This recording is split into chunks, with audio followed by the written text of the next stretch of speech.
Welcome to the Art of Rebounding. I'm your host, Harold Lefty Williams, former pro athlete, motivator, and believer in second chances. Each week, we'll dive deep into stories and strategies built on positioning and persistence and purpose to help you rise and reclaim your next chapter. This isn't just a regular podcast. It's your permission to rise again, and this time with purpose. Listen, this episode, you need to share. You need to let somebody know. You need to see this episode. You need to hear this episode and see this episode. Like, share, subscribe. I got a legend sitting next to me. A legend. Call bro up and he like, I got you. This man is a legend. He a legend to the West Coast. He a legend to the East Coast. He a legend internationally. All right. Please welcome to the show, my guy, Sikwitit. Yes, sir. Yes, What's sir. up, bro? Man, thanks for having me, man. Man, I appreciate you being on, man. First and foremost, I thank you for showing love always to my family, bro. Always. Well, your family's amazing, bro. Yeah, I appreciate you. When I see you, you've been knowing my youngest son since he was 2. He did the ESPN commercial with you. That's what I'm talking about. You know what I mean? Man, you just been showing us so much love. When I pop out, see you at Venice, it's always love. You make sure I'm good. You make sure your guys know, that's family. That's family. I want to give you those flowers, bro. Okay. Thank you, man. It means the world to me. And I promise you, if my wife was standing here right now, she'd be shaking her head just like this off camera. You know what I'm saying? So thank you. It means a lot to me. It's funny, too, because when I shook his hand, man, he's shaking my hand like a grown man now. You know what I'm saying? I'm like, bro, that's amazing, so I like that. Yeah. I won't be long, but I wanted to have you on because you're a legend in this game. And I always tell my boys who love basketball, leave the game how you found it. You know what I mean? Like, treat this game like go after it, go hard. And I promise you, man, you've done that. And what people don't realize, you still doing it. Yeah. Like you still doing it and killing. Well, yeah, that's really a blessing, man. I give God all the glory because, we all had aspirations of being in the NBA or trying to make it to the league, but the fact that I'm still playing at 51 at a high level, I'm playing in the 40 and over leagues, I'm playing in the 50 and over league, because when I was asked to play in the 50 before, I think I was like probably 42 or 41. I was like, man, I'm not playing in the 50 because I couldn't imagine it. Right. But now that I'm 50, I'm still currently playing in the 50 at a high level because the competition is really heavy. But back to the NBA thoughts, I probably wouldn't be able to play at 51 in the NBA, but the fact that I'm still playing basketball, the game that I love, the game that has helped me become the way that I am and a nice character and, making people better around me, I appreciate just being able to run up and down the floor because I know it's some people that's not even 30 that can't even play anymore. Yeah. So I'm just really happy to just be able to keep playing this game I love. Yeah. Talk to me about the big beginnings, the not big beginnings, small beginnings, where it started, how the ball got in your hands. And then if you could, let the people know that transition from that to what was gasoline poured on this thing called And1. Well, me personally, I was born and raised in Pasadena, California, and we had a foundation backing where I was from called the Boys and Girls Club. Yep. And before the Boys and Girls Club, it was called the Boys Club. Yep. So, and that was 2020 North Fair Oaks in Pasadena. I even know the phone number, man. Like, my mom used to work there, though. My mom worked at the front desk, and then she also worked at Church's Chicken. Okay. And so after I would go to school and I would get out of school early, she'd come pick me up from Washington School, and I was right around the corner. And before I could go play all the things that was in the boys club, I would have to do my homework and I would have to take a nap. And then by the time all the kids surfaced and they came, I could play everything. I could play table tennis, I could play pool, I could play dodgeball, I could play basketball. But in the gym, we learned how to do baseball, football, basketball, everything in the gym. Wow. Because they would bring plastic bases out. We'd play baseball. Or they'd bring flag football. We'd play football. So we learned every sport in that little gym. And me personally, my first sport was soccer. Really? Yeah, my first sport was soccer. See, he just gave away the sauce. That's why his footwork's so dope on the floor. You feel what I mean? That was my first sport was soccer. So I learned how foot, eye, hand coordination, all that went together. Because I was very fast. I used to run really fast. So the soccer kids would kick the ball backwards and just kick it down. And I'll run down and I'll get the ball and score. So then after soccer landed, I would play baseball. And my mom had me in, because my mom was very athletic. My dad was athletic too, but he was just never there in my life. But that's another Dr. Phil. But anyway, so I got all of these athletic things and traits from my parents. But my mom always kept me active. My mom got me in soccer, got me in baseball. My mom even got me to playing tennis, man. I played tennis in high school. I was laughed at as a kid. Yeah, because, you know, kids didn't understand black people playing tennis at the time. The only one that really was playing was Arthur Ashe, and, you know, he, you know what I mean? So when I was out there on the tennis court, my boys would, some of my homies or some of my friends or people that just associates would go by because they're going to football practice. Because my mom, I was the only child, my mom wouldn't let me play football. I wouldn't have made the team. And all that, she would not sign the papers. Oh, wow. Would not sign the papers. And the coach was going to my mother like, he's really good. Like, he can throw, he can catch, he's amazing. Like, you should let him play. And she's like, this is my only child. I'm not letting him play football. Wow. But, you know, that's when, you know, you didn't really have the doctor bill. You know, you didn't want that doctor bill, you know, that cost. And plus, I was small, man. I was small my whole life. But anyway, so I didn't play football, made the team. They wouldn't let me play. So after baseball, wasn't really that many kids of color playing baseball at a high level where I was from in high school. It was a few that was playing, but it wasn't me. So basketball just took over. So because you could play basketball anywhere. You could play basketball at the park, you could play basketball at school. For lunchtime, we would put sandwiches together and put our French fries in our sandwiches and hurry up and eat just because we had to play basketball because we picked teams right before class.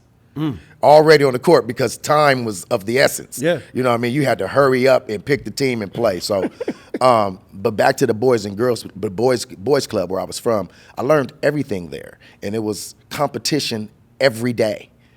I was 6 years old at the Boys Club learning everything. Everything, arts and crafts, learning everything, how to become a better person, a better man. You know, I used to go get into it with a grown kid or a 14, 15-year-old kid, and he'd mistreat me or whatever. My mom was like, get back out there. What are you doing? Don't come to me crying. I got you here for a reason. That part. So they were honing me, raising me, teaching me all these things, and me crying and all that didn't work. So my mom was like, no, I'm not, you're not gonna be coming here every day crying to me. Get out there and get tough. And so basketball just stuck with me. So one day now to go forward, I get out of college, from being a kid, obviously, get out of college, and I'm in the gym, the same Boys and Girls Club working out. And while I'm working out in the Boys and Girls Club, this guy walked in the gym and said, hey, man, do you know anything about And1? And I was like, no, I don't. Never heard of it. And he was like, well, they're having a tryout today at Bel Air Park. And I'm like, well, yeah, man, it's cool. I'm just in here working out. He was like, I said, well, I don't really have a car. I don't have no way to get there, no transportation. He was like, well, I'm going. Oh, wow. Yeah, would you like a ride? And I was like, well, you know, I'm in here in the gym by myself, working out, full court. I'm in there, the gym working out, going up and down full court by myself. And he walks in there and he's like, man, I'm going to Bel Air Park to see this event. Would you want to go? And I was like, yeah, I'll go. Man, we get in his car immediately, man. I go to Bel Air Park, and when I tell you everybody in L.A. Was there. was there. It was packed. Outside was bananas, crazy. Cameras everywhere, kids everywhere, and it's going like, give me 4 or 5 courts, full court just going. Yeah. And I'm like, wow, this is huge. Now, was it like what we saw it to be on television, the open run? That's what it was like. Okay, but nobody really had the foundation of knowing what that was. That's what it was. Because it was the beginning. It was the very beginning. Very beginning. And so when we drove and we parked, I'm known a little bit. You know, people knew who I was from, you know, whatever. And so, but I didn't know what to do besides just play. Right. So I get out there. So now they give you a number. You had to sign a waiver, and they give you a number on your shirt, and you play with that number. And so when I got out there, I played with the number, but I'm just going up and down, just playing, just regular, you know, just playing. What I did not know, though, was NBA guys like Paul Pierce and those guys were inside the gym. See, I just saw the outside, everybody in the outside. But the NBA guys and all the guys of that will so-called pick you on their squad or pick you to, because there was about to be a big, humongous game that 92.3 The Beat was throwing on Saturday. Oh, okay. See, I didn't know none of the, you know, what was going on. I didn't know nothing. So anyway, so I'm out there playing, and the guy is like, the guy that brought me was like, no, you have to do well out here before you can get in there. Before you get into the gym. And I'm like, oh, well, you didn't tell me that. I'm just thinking I'm just playing and, you know, people know me and, you know, I get picked. He's like, no, you have to really show some showmanship and do your thing. And I said, oh, okay. So then now when he finally pulled my coattail, I happened to cross a few people over. Showtime. Yeah, it's time to play. I'm throwing lobs. I'm entertaining the crowd. Now everybody's like, now that's what. So I finally got picked to go in the gym. So when I go in the gym, Paul Pierce is already in there going, this is who I was waiting for right here. He's here. Like, and I'm like, Paul, I didn't even know you was in here. He was like, I didn't know you was outside. I would have came and got you. Like, you know what I mean? So, but I had to do my little due diligence. I had to do my part to get inside the gym. And I didn't know that the guys were in there. But when I finally got in there, now they picked me on the 5 that can move on to the Saturday game for 92.3 The Beat game. So now when I'm inside the gym, oh, it's totally different. Yeah. I really performed at a high level. I turned some heads. I made one guy really run out of bounds on one of these crossovers that I had. I had a crossover called, they call it the stiff leg, but yeah, pause. And then, but yeah, they call it that. And so I had a little crossover, but I had the guy run out of bounds, and then I looked back at him, and went and laid it. And Paul was like, because Paul was yelling it, and he had his own video camera. Paul was like, show me that crossover I like. Show me that one that, you know the one I'm talking about. Do it. So when I did it, and Paul was like, that's the one, yeah. And it went crazy. So after that, they picked me to play in the 92.3 game on Saturday at LA Southwest College. And like I said, it was thousands of people out there. So for me to get picked out of all of those people to play in that 92.3 The Beat game, it changed my life. So let me ask you this.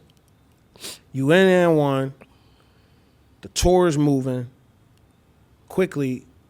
What was it like when you realized, what was that moment when you were like, oh, everybody, like, they know, like, oh, no, I'm him. Like, so I was talking to Jaleel White, him and my son, EJ, and Jaleel was telling us back then, because he was tight with Penny, and he said back then they would do mall checks. Oh, you want to see your fan? Let's go to the mall. And that's when Jaleel realized, oh, I'm famous, because he had went to the mall to see, what was that moment for you with And1, and how'd that feel? Well, the moment for me, I would have to say, is when I got on And1 and we came back to L.A. Mm-hmm. And when we came back to L.A., we went to Del Amo Mall. Mm-hmm. And that's funny that you say mall check, mm-hmm. because we went to Del Amo Mall, and I'm walking in with a few NBA guys. Mm-hmm. We just all kicking it and chilling, and mm-hmm. then I'm with the And1 team, because mm-hmm. we were trying to get some gear and some clothes or whatever. So we walk into Footaction. Mm-hmm. And when I walk into Footaction, they have a humongous poster up in Del Amo Mall Footaction, and the poster was of me. Wow. So when I saw that poster mm-hmm. that was hanging up in Del Amo Mall, it made me kind of like really feel like, okay, bro, you there, you full right circle there. Moment. Yeah, and mm-hmm. so it hit me so hard that I went to the front desk at Footaction and I asked them for the poster. That part. And they were looking at me like, well, why do you want this poster? And I'm like, well, look at it. Mm-hmm. They were like, we're looking at it. And I'm like, because they didn't even know. You know what I mean? It's me. I'm like, this is me. And they're mm-hmm. like, that is you. You know what I mean? Like, wow. Like, this is, so it like hit home, man. And then even my teammates, they didn't know. Mm-hmm. You know what I mean? But I'm dribbling and a guy's guarding me and I'm doing a crossover and I'm on the poster. And I'm talking about, it's a full-length, humongous poster hanging up in Footaction, and I'm going, I have to have that poster. And they're like, well, we don't know that we can take it down. I'm like, bro, I got $100 for that poster. I need that poster. I gotta have it. I gotta have that poster. Like, you guys don't even know it's me. You know what I mean? Let me get the poster. So they gave me the poster. What? Too. Yeah, they really gave me the poster. I remember the first time I was on a billboard back home when I was playing with the Globetrotters. You know how the machine brands everything. And I was like, okay, I think I did arrive. Okay, it made me feel special. It really made me want more though. Mm-hmm. See, I wasn't one of those kids that was satisfied. Mm-hmm. So hold on, because I want you to pour into that. Okay. That's your camera. Somebody is saying, I want more, but I don't know how. That sound good, man. I'm a big fan of Sikwitit. I can't believe Sick on a show with Left, but that's his story. I don't know if I can climb out of that and keep going. Can you? Well, my thing is, you should always want to elevate to a higher level. I'm never stagnant. I never saw And1 coming. I was a West Coast boy, so I never knew about streetball. Streetball was just me playing in the park. But that's why AIP really stands in my head, because anything in this world is possible.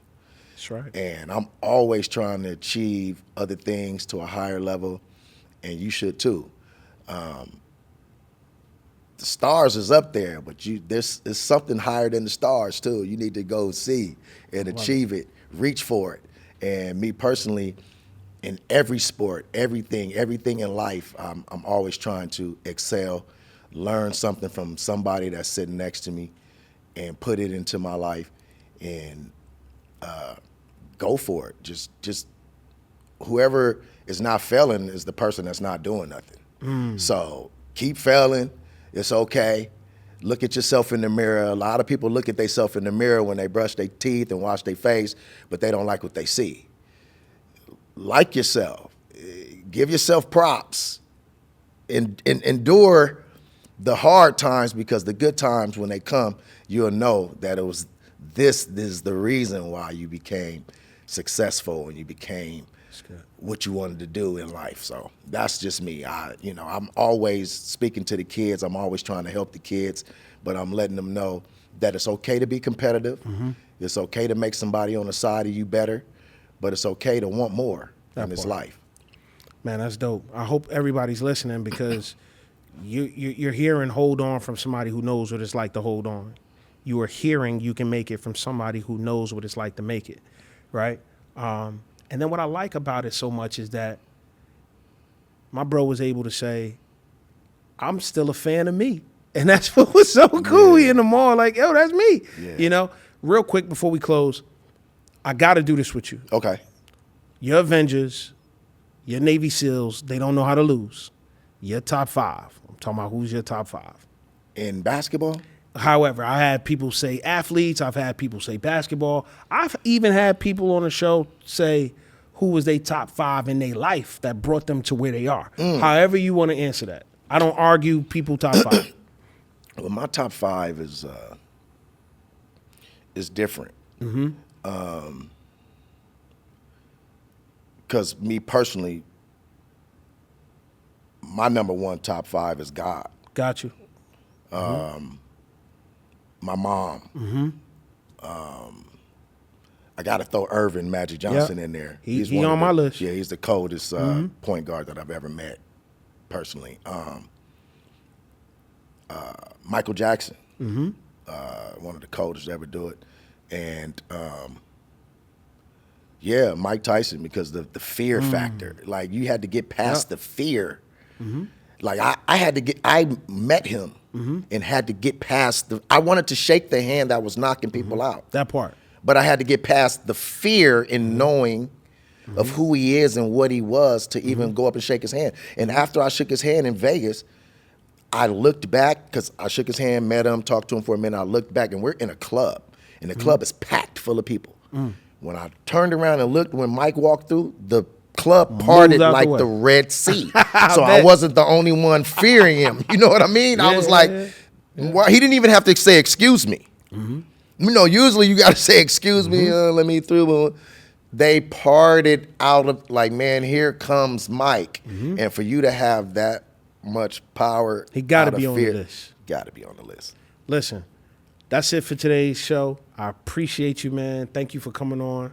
I really, really, really value your time. But I want to add one more point before we close. So Sik said that there was a fear factor of shaking Mike's hand. My question for you today, before we leave, is what is standing in your way that you could get? It's right in front of you, but you're afraid to introduce yourself.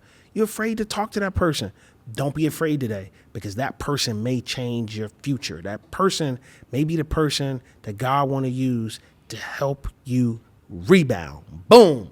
That's it for today's episode of The Art of Rebounding. Remember, the fall isn't what defines you. It's how you rise that writes your legacy. Whether you rebounded from a loss, recentering your purpose, or just learning how to stand again, know this: you're not alone. You were made for more. You were built to bounce back. Until next time, keep showing up, keep positioning yourself, keep pushing with purpose, because your rebound, it's not just coming, it's already in motion.